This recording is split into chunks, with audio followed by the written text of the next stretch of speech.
Hello and welcome to 4Racer IRA Track Guides. In the New Year's Eve of 1950, a sports car endurance race took place at an old Air Force base, which later became one of the toughest and most recognized endurance races in the world.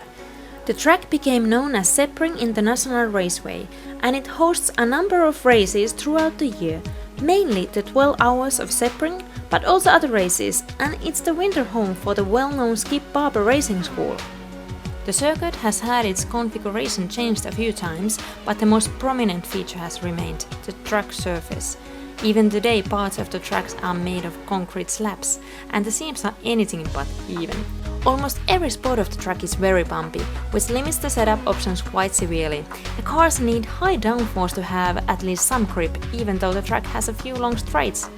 Mechanically, the drivers can either have really soft suspension and compromise aerodynamic performance, or really stiff suspension to have good control of car ride height and keep the car from bottoming out in the bumps. Our driver for today is Max Dell'Orco. Let's have him talk us through how to take the car around this challenge. Hi guys, I am Max Dell'Orco and this is Sebring. This track is a very bumpy track, so the setup is very important overall for the race distance. This is the main straight that will bring us on the first turn, a left-hander, very fast and very bumpy, so be careful on the exit overall, don't use much the curve. Then we arrive to the first chicane, very slow chicane, don't use much the curve because they are very high.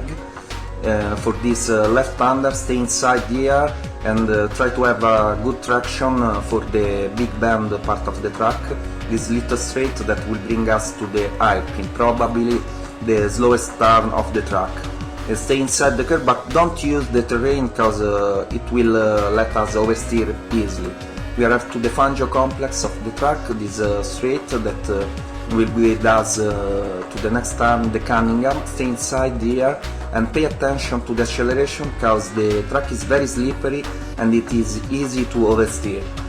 We arrive to the tower turn, this bumpy turn with a non-friendly exit curb, so be careful also there.